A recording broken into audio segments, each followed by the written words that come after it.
Tonight on Stay Tuned, we have got some startup superstars here in the studio. The last time they were here, they told us big things were about to happen.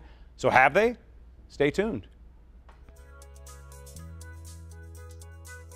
And on Stay Tuned, you drive the discussion. We bring local experts, journalists, and civic leaders together to have tough conversations for a stronger St. Louis. Tweet us your insights on tonight's topic, and you've got a seat at the table. With a few national experts and a panel of community members, this is the show bringing more light and less heat to the issues that matter. So stay tuned.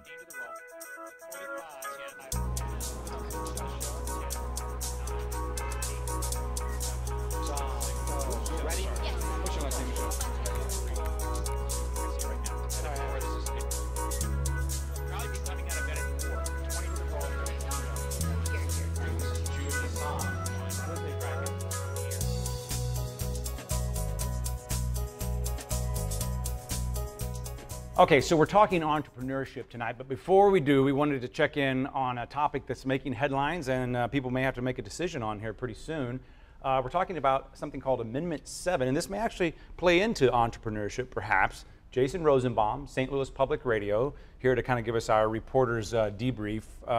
Amendment 7, it's a tax hike for what, how much, what's going on? It's a 0.75% sales tax increase for transportation projects. It's expected to generate about $540 million a year for 10 years. That would be $5.4 billion. Sorry, I'm not very good at math. That's okay. And they recently approved a project list that would be funded with this tax.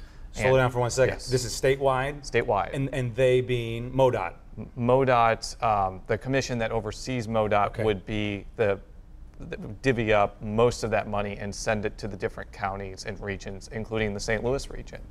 And you know, it's kind of a paradigm shift if this does end up passing, because the state typically hasn't funded anything beyond roads and highways, and because this is a sales tax, it can be used for things like mass transit and rail and trails. That's one of the selling points that the proponents have put forward. Okay, we'll come back to that because not everyone's on board with this. Tell us why. Not at all. This tax has sparked a diverse opposition. You have everybody from Democratic Governor Jane Nixon sounding off against it to very conservative state senators like John Lamping and Ed Emery opposing it. I think I saw the Show Me Institute, very conservative institution, out against it. It really has banded the left and right together in opposition. I mean, the left doesn't like to use sales taxes because they feel it's regressive toward the poor and elderly. The right feels that this tax is just too large. It would probably be one of the largest tax increases in state history. So it's kind of banded together both a unusual coalition for it, business and labor both support it, and an unusual coalition against it. So why are we told that it is so necessary? This is a topic that comes up in a lot of different topics we discuss here. We hear about the transportation tax. Why is this needed? Well, partially because, you know, Missouri has just a pretty large network of roads. And if you drive along some of those roads, for example, I-270 in St. Louis County, some of those roads are in legitimate need of repair. And there's kind of an uncertain federal situation, and there's a feeling that the gas tax is not going to keep up for all the repairs and projects they want to do because of fuel efficiency and other things. On the other hand, though, a lot of people just don't see the sales tax as a way to do it. I mean, if this ends up passing, there'll be parts of St. Louis City that are going to have sales taxes over 11%. And partially that's the fault of the local jurisdictions that have various taxing districts, but it's a reality that people would face, and that will impact pretty much every Missourian in Missouri. And there's a kind of a section of folks that are against it because it is a sales tax. It therefore they would argue is regressive and taxes those who may in fact not use these roads. And they say raise the gas tax, which is one of the lowest in the nation, are put tolls. And although I have to tell you, as an Illinois native, I think people who use the Illinois tollways would probably not have a magnanimous opinion of tolls, especially if they're out of state and have to pay more than people with iPass. But it's sort of the argumentation that user pays for the gas tax and the tolls. Okay, so we've got a unique coalition against it. We've got the mayor for it. Any predictions? Will this pass? Well, I think that one of the things is that the proponents have a lot of money with them, and they have raised over $2 million or $2.5 million. Most of the money coming from contractors who would ostensibly benefit from this tax. But while the opposition doesn't have a lot of money, this may be a situation where voters hear the pros and the cons, and they see that it's a tax increase, and they're going to have to decide whether this sort of tax increase is worth it to build the state's infrastructure. So I think it's uncertain now, but it's going to be a tough road to pass. Pun intended? Yes. Okay, Jason Rosenbaum, St. Louis Public Radio. I'm glad you got a joke in there. We're excited. Coming up next, Jim McKelvey, founder of Square. But first, we want your voice in this conversation. Find us, hashtag Stay Tuned STL. Let's see what you're saying.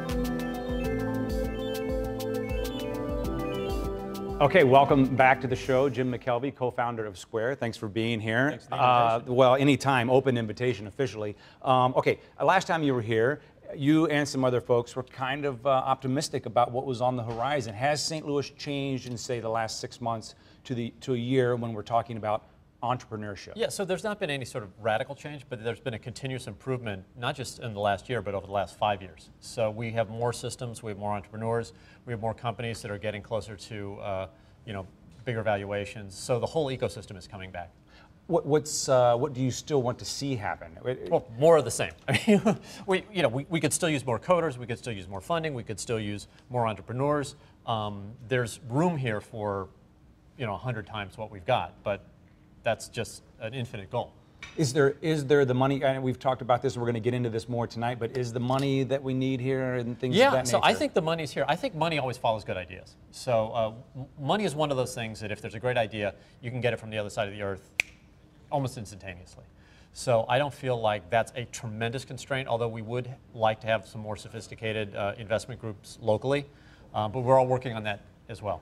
I've heard you talk to non-entrepreneur groups, if you will, like realtors or other people like that. And what are the marching orders for the rest of us? What do you want to see St. Louis as a region doing when it pertains to entrepreneurship? So I like seeing stuff built. So that segment before on the tax, I wasn't familiar with the details of it, but I'm for it. I mean, I'm basically, if you're going to build stuff and I have to pay a little bit to get that stuff built, I think that's probably good. So in general, what I'd like to see are anybody trying to solve a problem that they think is important to them. So if it's a social problem, if it's a business problem, if it's a health problem, they should just tackle that problem, and that's what makes the world thrive.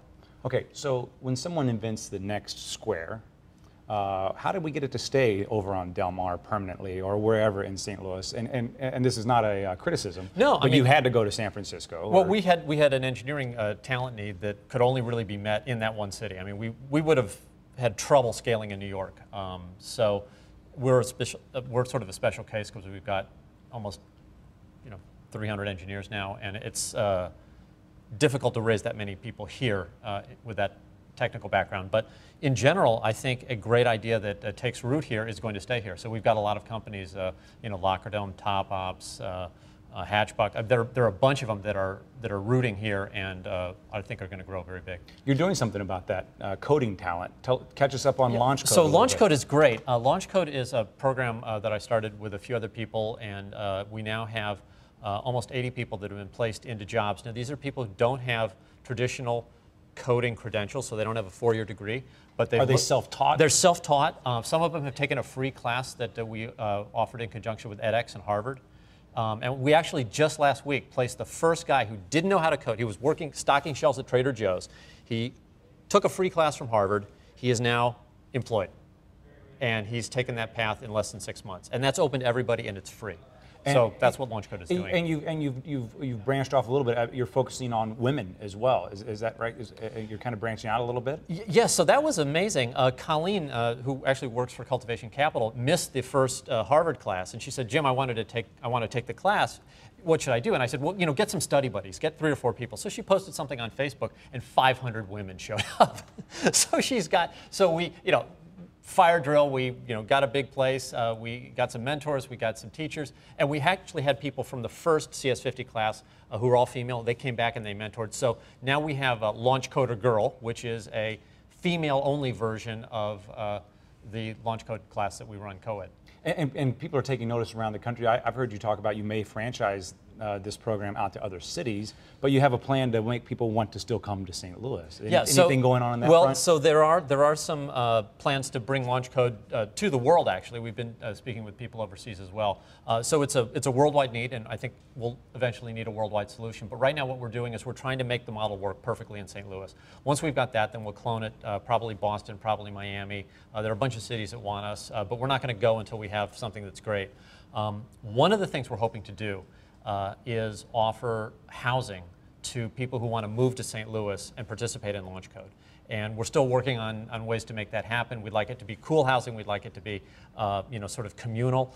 But right now, it's still too early to say that it's going to happen.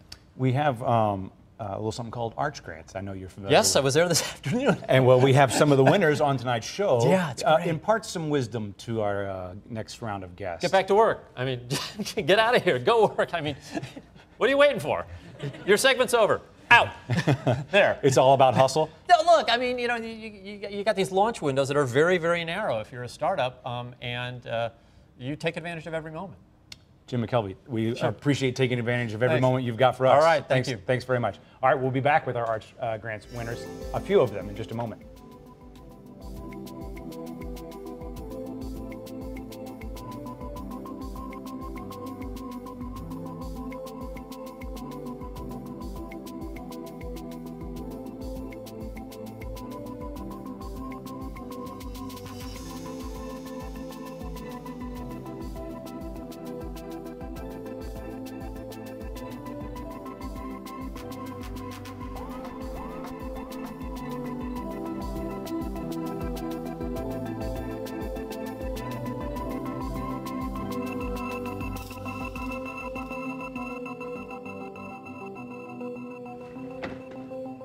Okay, I said we had some of the Arch Grants winners. We wish we had, like 21 more chairs or so, 22 more chairs here, because there are some fantastic things happening there. But we are happy to have you guys at the table, and we want to introduce you and then maybe learn a little bit about you. So Jay Swoboda, tell us the name of what won your Arch Grants 2014 entry. So Dabble. Dabble. Okay, I'm going to cut you off because you have a beautiful video that we're going to that may explain just a little bit of it. Cool.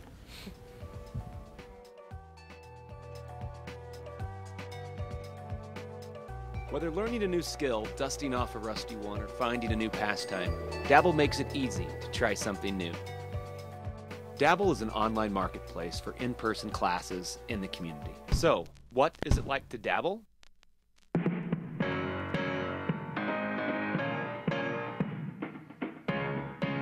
Dabble aims to lower the barrier for people to explore their interest while providing an experience that's fun and lighthearted. For a curious yet time-crunched society, Dabble promises no homework, low pressure, and the ability to walk away feeling mentally stimulated. Okay, we'll learn a little bit more about that gorgeous video. Thank you. Your buddy Matt, you said, did that? Matt, yeah, he's he'll get you on the Jumbotron at the Cardinals game, and he can also help you with Arch Grants video. All right, very well. I better keep us on topic. Okay, Zoe Scharf from Greetable. Tell us a little bit, what is Greetable? This is actually, you put your hands on this. That's right. Yeah, we're a consumer products company, which is rare.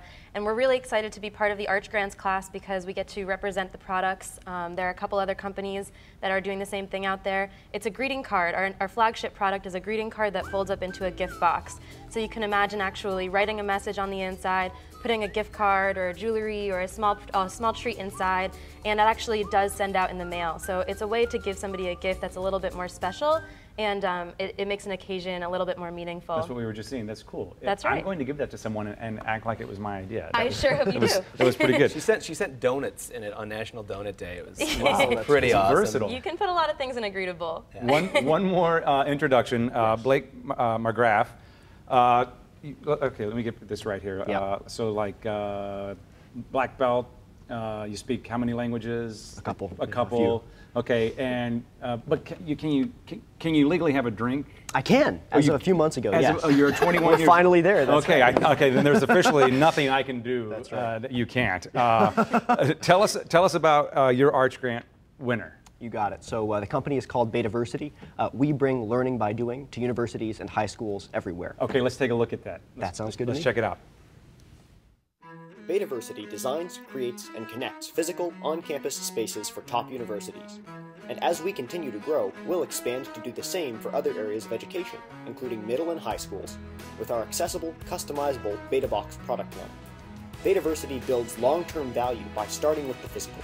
With tools from soldering irons and whiteboards to 3D printers and CNC machines, BetaBox and Betaverse give us a lasting, physical presence with all of our customers.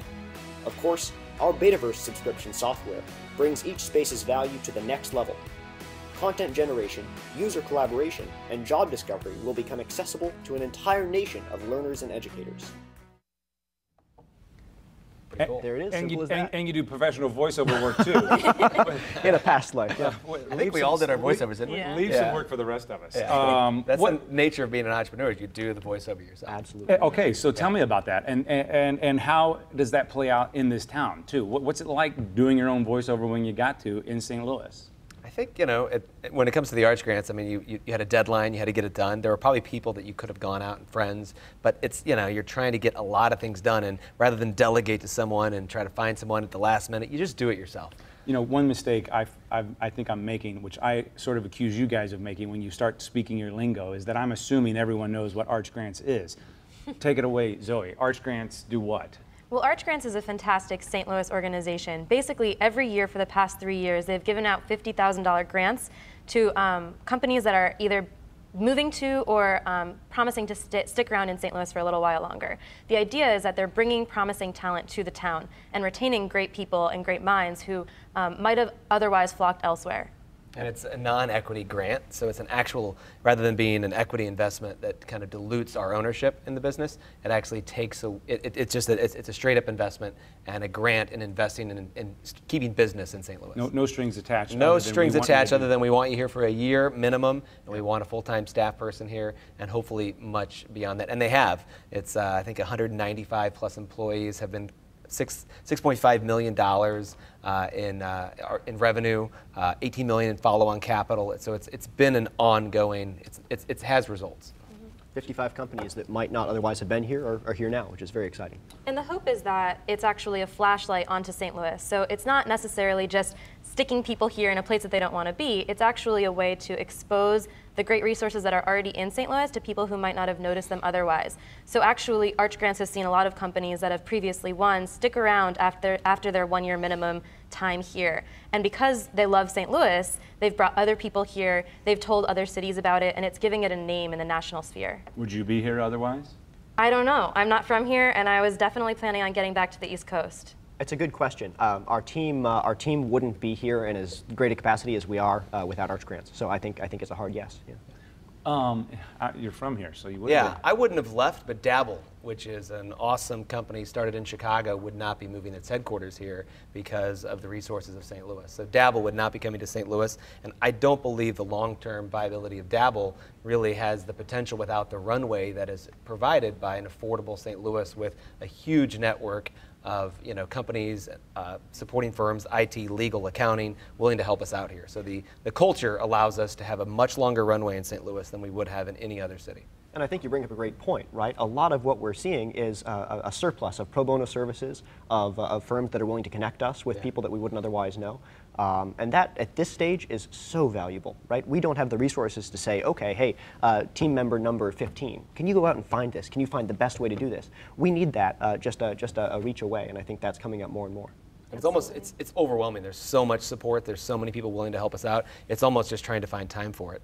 So, we love being here, but we should probably be at work or getting some rest. Yeah, I would think that I would think it would be overwhelming. I'm glad to hear the support is overwhelming. Yeah. I would think what you're doing is overwhelming. Oh, yes. Yeah, absolutely, that's the case. The support here has been fantastic because St. Louis in and of itself does offer a lot of resources. There's always been that people have been telling me that no one is more than 2 calls away. What's great about Arch Grants is that no one is more than 1 call away now. And so I've noticed, you say we do our own voiceovers. Well, we do our own everything. And part of that means that we need to be able to reach out to people who know how to do those things, who know how to do voiceovers.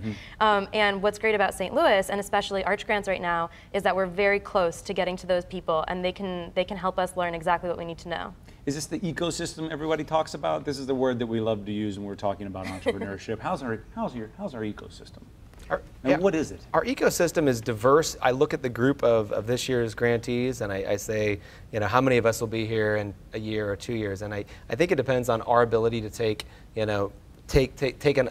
invest in what we have here, really take advantage of what's given to us. But is among the group of us the next Microsoft or Apple or Google? I mean, do we have the potential to create a 30,000 employee business? Maybe, maybe not. I believe that actually most of us are more interested in creating 15 to 30 person businesses that create a ton of revenue and a ton of opportunity than creating maybe that next giant company that's going to, be a big mover in St. Louis. Well, I would also say the great thing about being here, besides just the resources, is the affordability and the fact that you have more room to be creative and flexible here. I know that your runway is extended significantly longer than if you were elsewhere. Yep. And being a Washington University graduate, I've seen so many of my friends immediately go to the coasts where they're buried and they drown. And they are people who are very qualified and talented, and they go out there immediately expecting fame and fortune. And when they can't find it, they just desperately seek whatever job they can get. And I'm not saying that happens everywhere, but it's never happened in St. Louis. I see people who are able to thrive and find creative ideas and succeed with them because they're given the resources and because they were given the opportunity to do something interesting here. It's a great point. I'll point out, though, I've spent the last 3 summers in Silicon Valley working on startups of my own or other people's, and something that comes up again and again, the Googles, the Microsofts, the Yahoos, those are the ones that actually fund a lot of the failure, as crazy as that sounds. Many of these startups that would generally peter out at 15, 30 people are snatched up because they've invented a kernel of something great. And what we really need to do here, and I think Jim McKelvey's going to help do this with Launch Code, we need to push for the development of those huge companies, at least a few, and we need them to stay here because they're the ones that are going to bankroll a lot of the innovation, even when that innovation might not lead to sustainable growth. And that's a part of the startup world. Yeah. We'll leave it there for now because speaking of terminology, Valley of Death is something I've heard.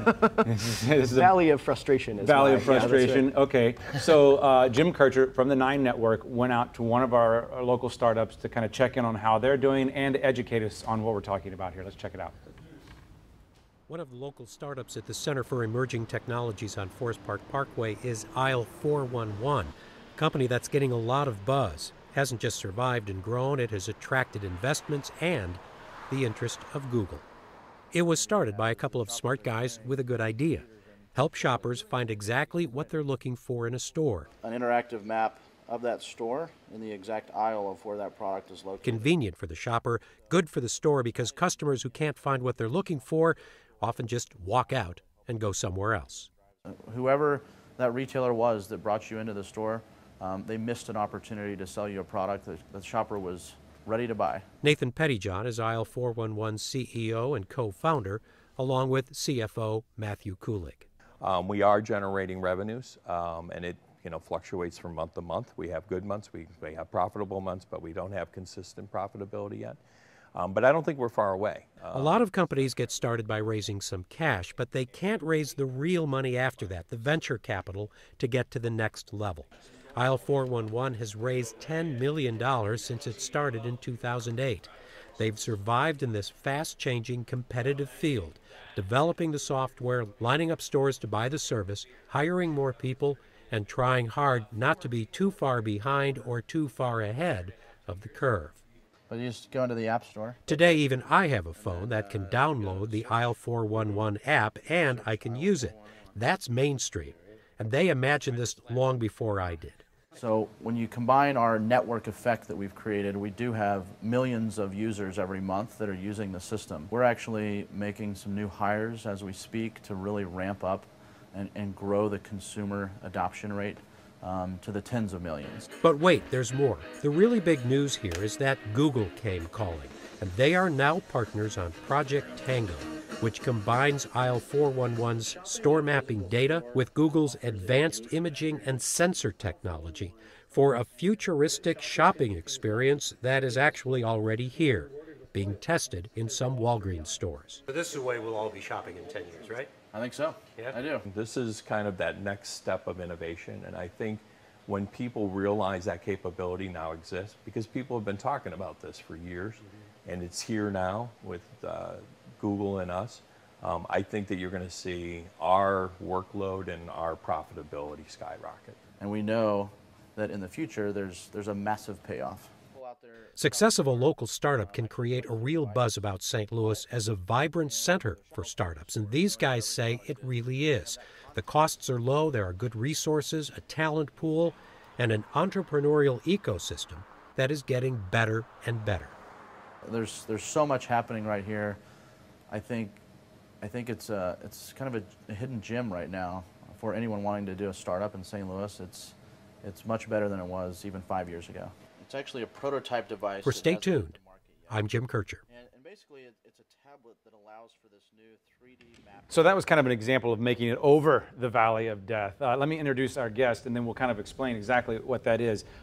Welcome to the show, Ed Domain, founder and CEO of Techly.com. Great show. You got to check it out if you haven't seen it. Travis Sheridan, welcome back. Director of Venture Cafe Foundation for about how many days now? 4 days now. 4 days, Yeah. that's great. And Jay DeLong, Vice President, St. Louis Regional Chamber. Okay, so this Valley of Death, help us kind of wrap our brains around this particular buzzword. Sure. Well, the early stages of any business, you're going to have a lot more expenses than you do revenue. And particularly in a product development, a technology space, you're going to burn through a lot of money before you get to that prototype part where you're going to start selling it perhaps to your first customers, right? And so that notion that you've got lots of expenditures and no revenue, and it kind of goes out over time, at some point, you're going to have a product and you can start selling it. Now, if you get a product and you start selling it, then you come out of the Valley of Death. Now, as Jim mentioned, there's limited market opportunity, so if you linger in the valley too long and your market opportunity is dissipated, then you die in the canyon. If you're lucky and you get something that works, and you get something that works well, then you've got to go out and raise capital. You got to ramp up. You got to go into mass production. You've got to get people to sell it on the street. You got to have a good marketing team that doesn't blow it, and then you ramp up and you come out of that and you have potentially hockey stick growth, which makes you and all your investors happy. And then Facebook buys you and you live happily ever after. That's the theory, yeah. But I think to Jay's point, I think a lot of startups have to understand what that valley looks like, what the terrain looks like, how much water do they have for that journey, right? And I think that... Very Oregon Trail. It is very Oregon Trail, yes. Donner Party of two. Yeah. Wow, it's getting worse. But to Jay's point, understanding how to survive that valley, and I think St. Louis provides a lot of resources, not just the fact that we have a slow burn rate on the capital here, but there are a lot of easy ways to move through that valley a lot faster, and a lot of people that are willing to be customer number one and try things out to help get you to revenue a little bit faster as well. If I might, I think one of the competitive factors of being in St. Louis has been historically it's been very difficult to raise a lot of outside capital. So instead of working something out on a napkin and showing some investors, they give you a chunk of $6 million and you got 3 months to prove it out. Most of our startups have been focused on getting traction with customers and generating revenue as quickly as possible, not trying to meet milestones of an equity investor. And so as a consequence, if you look at the horizon the past 5 years of all the startups that we track who started, we have a really high percentage of those that are still in business and that are starting to come out of that valley of death, bootstrapping it and generating sales, and that's how they're starting to grow. Ed, I guess if you have an entire show where you interview and report on this very topic, that must mean something is going on in St. Louis. Are you hearing this kind of same stuff from people that you have on your show? Of course, all the time. I'm interviewing entrepreneurs that have won Arch Grants, people that have started companies and moved here for different reasons. But I think one thing that really speaks to what's happening here is there's a company that was acquired called Absorb that won an Arch Grant. Someone moved here from Dallas. They were acquired by a Vancouver firm firm. One of the co-founders of that company moved back to St. Louis, it turns out, and decided to launch another company, attracted somebody from San Francisco to move here to launch that company with him, and they recruited another guy from Seattle to move his company here. So yes, we are seeing all kinds of amazing things happening in St. Louis. Why? And give it to me straight, in a way that I can understand it. No acronyms. Why would they do that? Well, as Zoe said, your runway, which is how much money you have until you're done, is longer here. There's a lot of support here. There really is fewer degrees of separation to getting people you need. I've been to other cities and I've interviewed other people in different states, and what's unique about St. Louis is, and you'll hear this from other people, we're all rowing in the same direction. Nobody tries to say, no, I'm doing this or I'm doing that. Everybody wants to see each other succeed, and so I think there's a very big spirit of intellectual generosity, and if someone can help you out, they generally do. And I would add to that St. Louis is known for not being comfortable with failure. We don't talk about failure a lot. That's one of the things we need to get over if we're going to become even more innovative. But because risk averse? Yeah, we're risk averse. And since we don't talk about failure a lot, we like to help other people succeed so that we don't have to have those uncomfortable conversations. So it almost fuels a spirit of collaboration. We're like, okay, we don't want to talk about the failure. So Ed, what can I do to help you succeed? So we don't have to have a strange chat about failure. So, okay, you say we're rowing in the same direction. Yeah. Are people outside of your circles also even in the boat? I'm curious, is there a story that needs to be told that everybody can kind of get on board with? Is this part of our identity yet as a region? Yeah, we went through a couple, all of us have been talking about this with each other and meeting, and we tried to figure out how to make it work better for all of us. And we sort of came to a conclusion last summer that we could brand this activity, we could start to package this, we could all speak to the same story, we could show the same statistics. And right now it's under the brand of Accelerate STL, and there's a website.org, and there's a PowerPoint deck. There's a lot of data that anyone's welcome to use that helps folks here in our community first, but outside our community to understand what our authentic story of entrepreneurship is. And it's pretty amazing. Last year we had great growth. There was over $380 million of venture capital that came into our startups. And if you look at the origin of that, only about 20 million of that money was St. Louis money. And if you look at the check writers who wrote those investments, there's probably only 200 folks who actually wrote the checks for $20 million. $360 million came from outside. And that's fantastic. It's a huge growth. 33 companies raised over $1 million. On average, it was $5.5 million raised by each one of those companies. That's a huge growth from years past. I mean, we're really starting to see some traction. So if I were to ask you, how does that compare to Silicon Valley? Is that even an appropriate question for what we're trying to do here? It's apples to oranges. I don't think we're not at the point where we need to compare to, what we compare is year-over-year growth for St. Louis. That's where we have data that shows a success rate. As Jay mentioned, we're seeing enormous growth when we look year over year. If we look outside the area, it's just there's too many variables to take into consideration. Markets are different, economic conditions are different, talent might be different. So it really shouldn't be, and that's one of the things that I appreciate about our local media, the 9 Network, the Business Journal, Techly, they are telling the St. Louis story so that we can change the narrative internally without being so drawn to comparing ourselves to the outside. Well, back to these talented entrepreneurs, what are they telling you? Are they going to stay? Do they see this as not just a runway, but a flight path? I don't know. Yes. The analogy's breaking down over No, there. absolutely. The people that I've met that have come from the outside that have come here have said they've been shocked at, in a good way, about how wonderful St. Louis has been for their business. And I think that as someone that came from the outside myself, I just didn't realize how much was happening here. And so when I got here and I started to meet other people that were doing the same thing, I think the entrepreneurs you meet that have come here from elsewhere are not only excited about their business, they're also civically engaged. You were talking about the tax earlier, and there's a lot of things that we're very interested in. We're very interested in seeing St. Louis improve and be better than it is. Not that it's not great now, but we're all very engaged in making that happen. So yes, I think we are going to stay and that we're going to continue to build the And city. this is not just, so it's not just coding. And we've got Greetable, we just heard from Zoe, has a physical product. We've got the biosciences. We've got, do these need to be distinguished between? And are we doing better in one than the other? Should we claim one and go in that direction? Or one of the things that I see that's transitioning in St. Louis is that we are becoming more innovative just as a community. So we're looking at new ways to apply innovation, applying it in education, applying it maybe in government services, applying it through clean energy, healthcare. We're just looking at how can we apply innovation as a discipline. And I think that will allow new markets and new market opportunities to continue to bubble up. What does this do not to sound selfish, but what does this do for the rest of us? Is this just something where those of you in this community benefit, or does this... Actually, a lot. So the company I mentioned that was acquired, and then Marshall Haas is the guy that founded the company. He moved back to St. Louis. Some people, naysayers, said, why are we giving these people an arch grant? They're getting acquired and moving to another city. Well, it's good for a couple reasons. One, it's shown a light on St. Louis that wasn't there before. No other cities have a program just like arch grants around the country. So it validated the program because another city was interested enough to acquire this talent.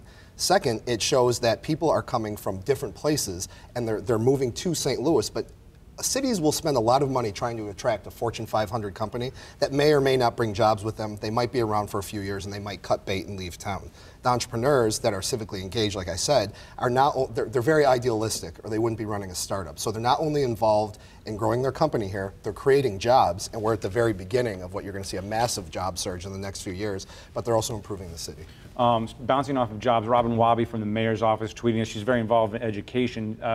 She's asking if there's maybe a component that needs to go a little earlier in the education stream there. Do we need to be introducing IT to middle schoolers? And there's some efforts to do that. There's programs to introduce coding to the junior high, high school. I think there's a big disconnect. There's a lot of high school girls who are interested in coding, but that I think 70% was a statistic I had read recently, but that drops off substantially when you compare to the number of women who graduate college with science degrees. So how do we bridge that gap? How do we keep them interested, engaged, and welcomed into those technology universities so that part of our population can continue to excel?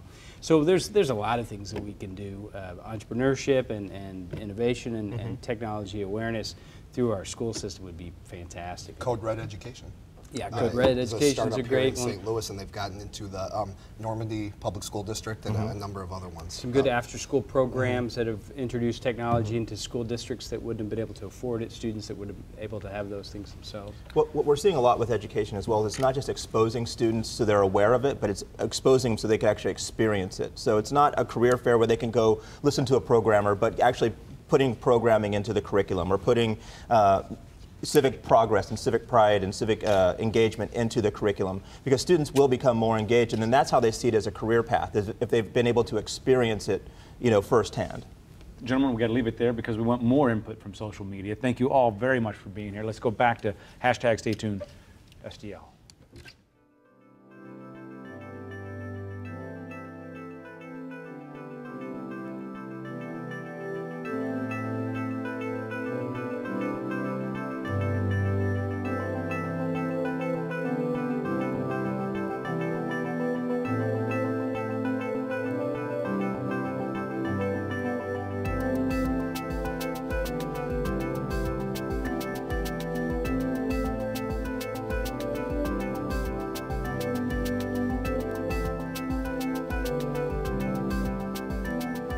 All right, before we spend too much time telling ourselves how great we are, we should probably get some outside perspective. We'll go back to the Google Hangout to get that from Andrew Yang with Venture for America. Andrew, thanks for being on Stay Tuned tonight.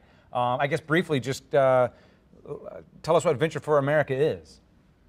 Venture for America is a national nonprofit that recruits top college graduates from around the country to work at startup companies in New Orleans, Las Vegas, Cincinnati, and other U.S. cities, and we're expanding to St. Louis this August thanks to the efforts of people like Jim and Jay. Why come to St. Louis? Well, Jim and Jay have gotten the ball rolling. There are a number of really exciting startup companies, and that's really what we look for. We look for a budding ecosystem of growth companies that we can plug recent college graduates who themselves want to learn how to be entrepreneurs into so they can help those companies grow and hopefully stimulate job growth. Okay, so, but specifically St. Louis, anything catch your eye? Well, at Venture for America, we look for three things. One, it's a city that right now isn't receiving what we see as its fair share of talent from the national universities, like New York or San Francisco. Two, that there is supportive leadership from people like Jim and Jay, who are experienced builders and want to see companies grow and expand. And three, that there are really exciting opportunities on the ground for an enterprising recent college graduate, like Chizamuche, who's graduating from Washington University of St. Louis. He's from Texas, But thanks to Venture for America, he'll be in St. Louis for the next 2 years working for Top Ops. So why do you do this? Is there not enough talent, or not enough business for the talent? Where's the need for Matchmaker come in this ecosystem? Sure. So if you're a growth company, and I've worked in startups for about 12 years now, there are three things you need. You need capital, which obviously everyone knows. You need team and talent, and then you need product market fit. And team and talent is really a missing piece for a lot of the companies. If you talk to the Arch Grants recipients, they'll tell you that what they really want is some talented team members, especially early on, to help the companies grow. So Venture for America fills that gap, because if you're a St. Louis startup, it's very hard for you to go to Harvard or Duke or Columbia or wherever to recruit 6-8 months in advance. There are firms that are doing that, but they tend to be investment banks, consulting firms, large tech companies from San Francisco. So what we do is we say, look, for all of you enterprising graduates that want to learn how to build a company, there are great opportunities in St. Louis. So what about keeping them once you got them? What's the conversation right now about talent retention? Well, really, they're going to come to St. Louis, and they'll be working alongside the leaders of the companies there for 2 years. And so when we get asked, hey, what are they going to do after the 2 years, I would actually just throw it back to you and say it's really going to be up to you and the people of St. Louis to help them see the exciting opportunities that are there and see that that's a great environment to build a company and build a career. What do our young people that are coming out of these universities, what are millennials? They get a bad rap sometimes. What are they looking for? What keeps them around? Well, they're looking for opportunities to have an impact. They want to help define an organization as opposed to just being defined by it. They have real strengths that if they get harnessed right in smaller organizations, they can be huge parts of that organization's growth. I think they get a bad rap because often people are trying to slot them into roles that might not be a great fit in larger institutions that aren't able to be as flexible in terms of the sorts of roles that they have. So are these jobs they want, or do you have to sell them on the idea of a startup? Well, they apply to the program, and we have 10 times as many applicants as we do slots, so it's ultra competitive to get in. And they know what they're getting into. They very badly want to work at a startup and want to learn how to build a business. I know you're just expanding to St. Louis, but do they like us? Do they want to stay? So far, so good. And St. Louis has a really good reputation among the fellows. In part, we do have a number of WashU graduates here who are promoting you guys assiduously. Okay, so impart some wisdom. You've got the floor to speak to St. Louis when it comes to building this culture, supporting this culture. What should we be doing? I think someone earlier in your program just now referenced something about a culture of like fear of failure, which is not unique to St. Louis. I'd actually say that San Francisco might be the only market that really kind of accepts failure in a genuine way. And so I think that would be what I'd push that people of St. Louis to kind of explore, which is, look, it's okay to fail. It's okay for something not to work out as long as you get up, you try again. The first company I started was, a pretty spectacular failure.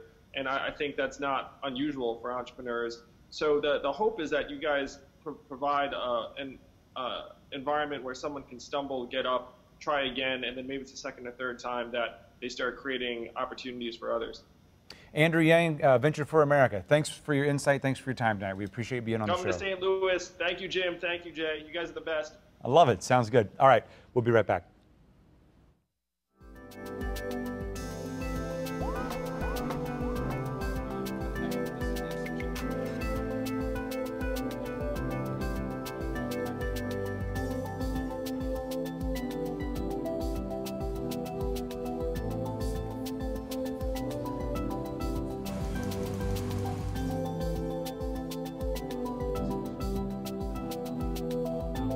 You guys, we're putting you on the spot. I like to think that we've had very frank conversations at all of the tables, but I'm giving you license to be. No, you don't have to be Frank. I've got you listed as Jim. Yeah, Sorry, Frank. That's later in the show. All right. Frank Brasunas, Executive Director of I-10. I-10, right. And then also, you know what? Uh-huh. You have to introduce yourself because DeAndrea, I'm sorry. I had a little script error there. I apologize. Well, D is fine. D it is. D Nichols then. Nichols. And Catalyst by Design. Okay, very good. And then Brian Felt, St. Louis Business Journal, Tech Flash reporter. Something must be going on. Every day I have an email in my inbox, and you've got a full slate of stories, brand new, 5 days a week. Can you keep up with what's going on? Yeah, everybody's keeping me busy for sure. News is happening every day, whether it's funding or startups making different milestones or getting accepted, or Arch Grants bringing 20 more people in, companies in. So it's definitely an exciting time to be in St. Louis. But what's the challenge? Where are we stumbling? Where do we need work? I think the energy of the Entrepreneur Network is a really wonderful and dynamic force that's starting to take root in St. Louis in certain areas. But you've got to also look at the culture that it's in. In other words, St. Louis has not historically been a particularly innovative culture. So I think it's really fascinating to see the dynamics between what's going on in the entrepreneur culture and the kind of the traditional show me attitude that is more endemic to the larger region.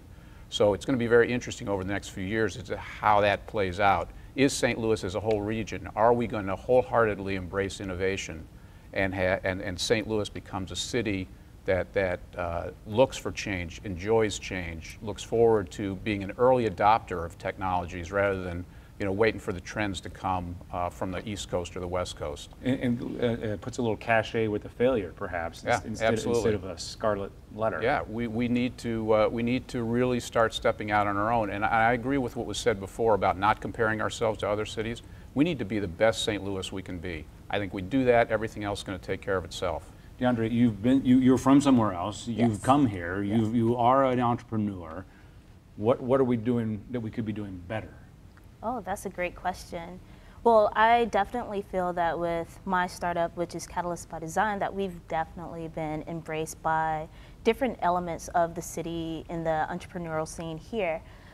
And what I would say would increase our ability to keep other innovators like myself in this particular city is having more of an emphasis on those undiscovered technologies and being able to embrace the ideas that may not already be existing in the city. And so finding ways to adapt and identify those new ideas that may emerge from everyday neighborhoods, the unexpected places. We're on Twitter, people are saying not enough diversity and inclusion in our community. Is that when you're reporting, what do you see? Yeah, absolutely. They're constantly need to include more people. I think one of the biggest things we could do is get more women and minorities involved. There's a tremendous amount of jobs in St. Louis in the STEM field, science, tech, engineering, and math. A bulk of those jobs are in coding. And getting more people involved, including more people at a younger age, is really something that'll be key moving forward for us. Agree? The definitely. the BioSTL folks have gotten a grant to have it's called a Bio Inclusion Initiative. And I-10, my organization, is becoming a partner with them, and we're really trying to reach out to the underserved communities, minorities, women, immigrants, veterans, folks that aren't traditionally included in the new economy, if you will. So from St. Louis, if you look at the demographics, if we don't be better in that area, we're going to be competing on a world stage with one arm tied behind our back because we're leaving back so much of our population. So we've got to get over this idea that it's okay for me to be okay over here in this community or this suburb and other people to not be able to access what's needed in some other part of town. We got to realize that we're all in this together. And if you don't have access to what your potential can be, then that holds me back. It holds the whole region back. So we have to really start looking at ourselves as a region that has to move forward together. And there are a lot of groups doing this right now too, trying to get more people involved. Travis over with Venture Cafe, he has said that he's going to be trying to reach out to underserved communities, Prosper, the effort to get more women involved. There are things in place right now to try to make that happen. At this point, I think it's let's give it some time and see if it grows. Yeah, as one of the few women on the show, I don't want to skip you on this question, and then I'll ask you a second one after that. So if you wanted to jump in, I saw you passionately nodding. To add to Jim's point, tapping into minority communities is crucial. With one of our initiatives, which is called Design Serves or DServe, we help middle schoolers who are from historically underprivileged or underserved communities in St. Louis, as well as other parts of the nation, identify those local issues that are concerning to themselves, and then develop those solutions that can actually aid those particular problems. And what you find, or what we're finding with that type of approach, by going to the community, working with them, not for them, not seeing ourselves as saviors and not seeing ourselves as the experts, is that they have their own expertise. They have their own knowledge of what is best for approaching the problems that they see, and being able to have partnerships and collaborate in that manner is totally crucial. Look into your crystal ball a little bit. What's coming down the road with your not only your crystal ball, but your critical eye of a journalist? What do you see coming? I think 2014 will be an interesting time, especially towards the end of the year. We have organizations such as Arch Grants, which now has a big group of startups under its umbrella. They have more than 60, or right around 60 startups under their umbrella. Groups like Capital Innovators are starting to grow these startups. I'm really interested to see how they will do moving forward, and especially towards the end of the year, maybe have an acquisition or two. We just saw it with Earbuds and a few others in the beginning of the year. We'll put that question to the rest of the group. We're going to have them all come back. While we do that, let's check in on social media.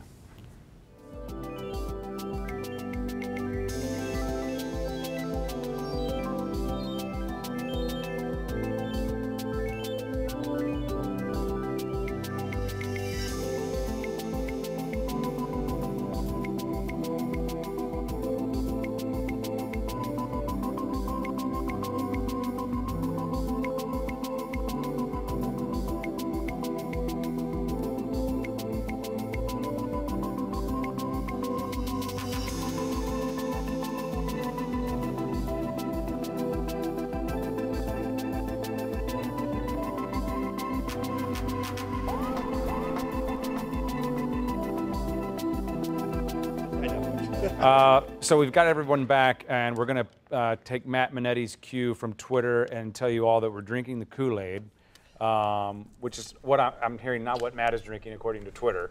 But so what are the next steps in St. Louis? Where are we really going? Give us, be critical, Jim. Talent shortage. It's my biggest focus. I think it's our biggest problem. Disruption amnesia, which is not a term I coined, but I think we have to be aware of it. We have disruptive things that have happened in the past. Edward Jones, Express Scripts, Enterprise Rent Cars, those were all disruptive back in the day, and we have to just continue to remember that we have a history of disruption and innovation, and we have to continue to build on that. So don't forget the past. So I think, for people who are not directly in the entrepreneur community, who are, tuning in tonight, they can do something. They can become early adopters of technology. I-10's working with 250 tech startups. There's all kinds of technology being created in St. Louis. People can find out about this and see if there's something that they can bring into their own lives. So that's one thing. The other is, we're all carrying around these devices, these smartphones, incredible processing power. We're all users of technology. It doesn't take much to start to become creators of technology. The tool is in our hand, and that goes across the board. Minority communities, main communities, suburbs, city, whatever. So it's all in our hands here, and we can do it if we embrace it and embrace the change that's coming. Mm-hmm. Critical crystal balls? I think it's getting more people involved. There are things in place to do it. Jobs are out there. If you have the skills to do it, you're going to get a job. You're going to get a good job. You're going to get a paying job.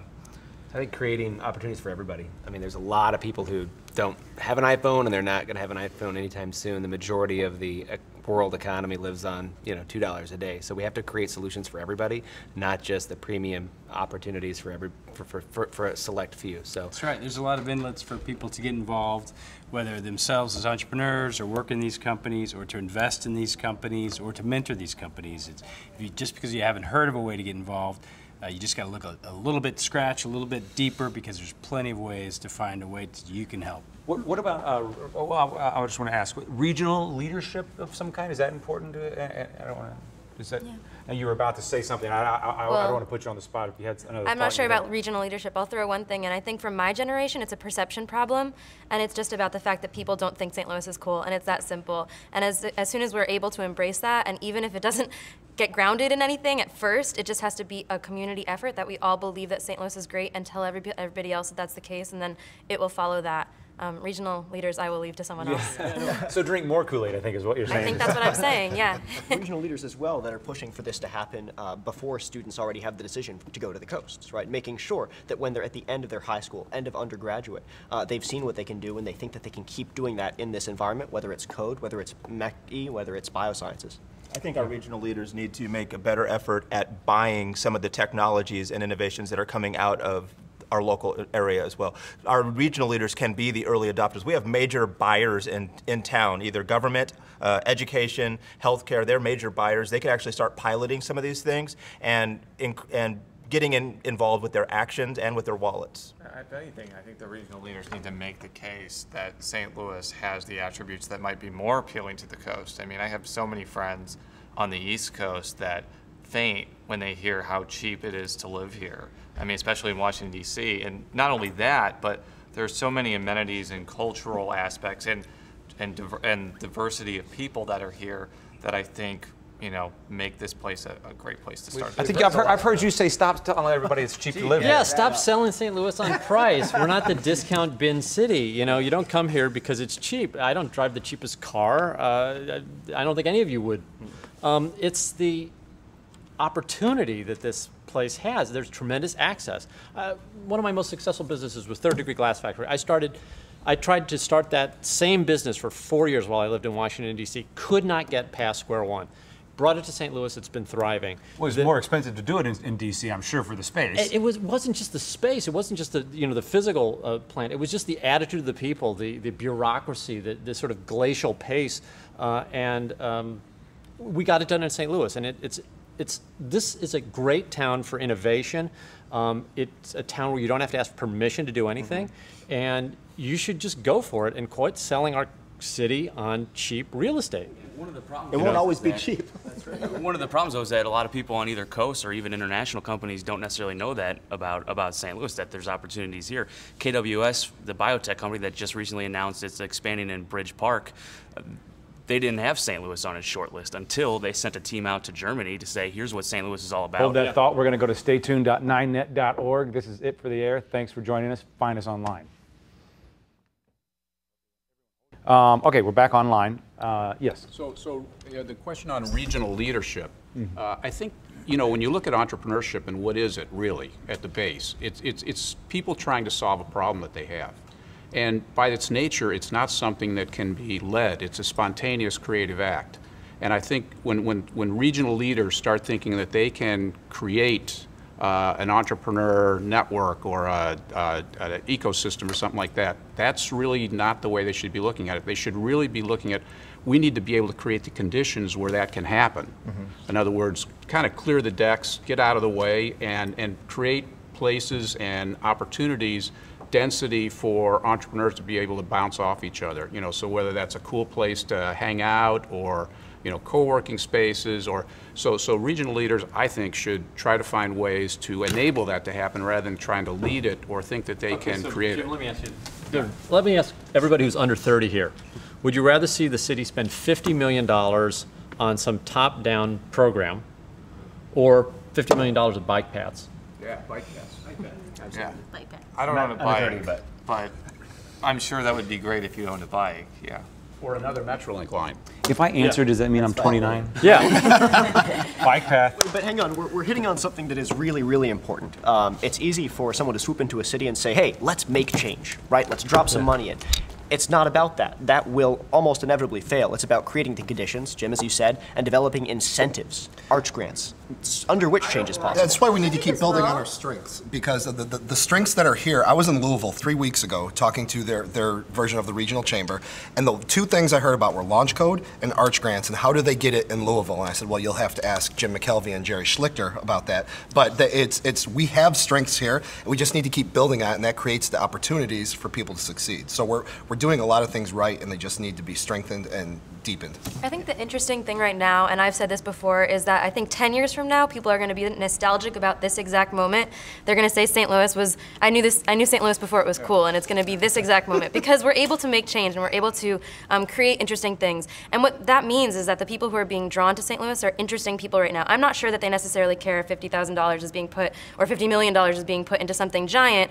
I'm not sure that they even really care about the bike paths, although it does help. The perception thing is definitely a helpful aspect if there are more things for people to be involved in. But what's really cool about it right now is that they're going to be able to say 10 years from now that they were able to have a say in this part of culture that is not going to be like this way forever. I think that 10 years from now it's not going to be cheap. We're in the clouds a little bit, guys, because if in 10 years we don't invest in infrastructure and some of these major costs, St. Louis isn't going to be a cool city. So there's bigger problems, social problems, bigger institutional problems. I don't expect the leadership to always say yes, but I expect them to say maybe before they say no. And that's a challenge we have here with regional leadership.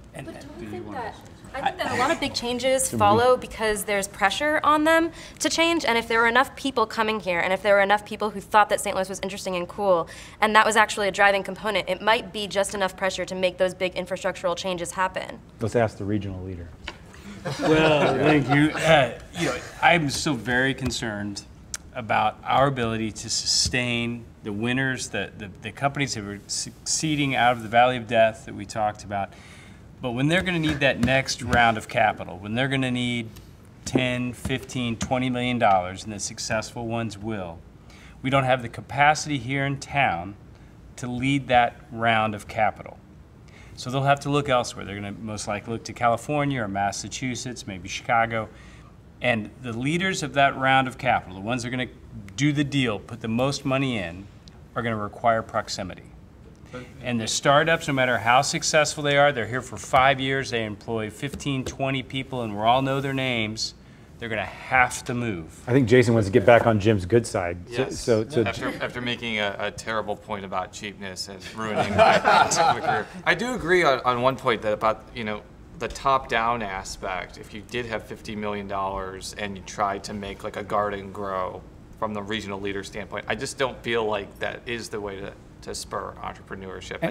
I think the top-down method probably doesn't work, and you probably do need the other things that attract people here, incentives as well as infrastructure like bike paths and those other things. Infrastructure is naturally top-down. So one of the things that always bothers me is people talk about how inefficient government spending is, and you just have to say, yes, it is. It's inefficient worldwide. Like the Germans are inefficient at spending government money, And if you're going to build something like an airport or a road or fire departments, then you probably need government to do that. But a lot of the activities that we need as an entrepreneurial ecosystem can be grassroots. I think they are by definition grassroots. I mean, if real entrepreneurship is a creative thing that comes from you, comes from me, it doesn't come from a master plan. It comes from spontaneous activity of saying, hey, here's some way I can make the world a better place, and I want to do that. And then once I do that, then I'm going to try to convince other people that, hey, I've found a new way. I've created this incredible thing here, that we all take for granted now. But at one point, this was something unique and very innovative. So I think that's the nature of it. I agree with that, but I think as well, local governments as well as leaders within cities like St. Louis have to be ready to support that type of entrepreneurial activity, and having different support systems in place where when people come to this city or as people grow up and stay in the city, that there are incubation spaces, that there are spaces to prototype ideas, that there are testing beds for any and every idea that may emerge from entrepreneurs within the city. That's just as viable and just as important as that grassroots effort and that natural emergence of the entrepreneurial and what that means in a city like St. Louis. And that was going to be my next question. How does local government help? Right. They can help by getting Lyft and Uber in town and not fighting it when they try to get here. Wait, no kidding. That's not even a joke. Yeah, I know. I'm dead serious. Yeah. Say that again, because I don't know if the squirrel tail got over here in time. Lyft and Uber are two companies that came to town, and there was a lot of controversy, especially around Lyft. And the taxi cabs here are a joke, and so public transportation would be the first choice. Next choice is having Lyft and Uber here. And when you have some executives from the taxi cab companies on the taxi commission, imagine fighting Lyft. It's very frustrating to somebody who was in a taxi and got hurt and ended up in the hospital for 6 months. So Lyft needs to be in St. Louis, and so does Uber. I think we're recreating what we did with the railroads back in 1800s or something like that, when this was a river town.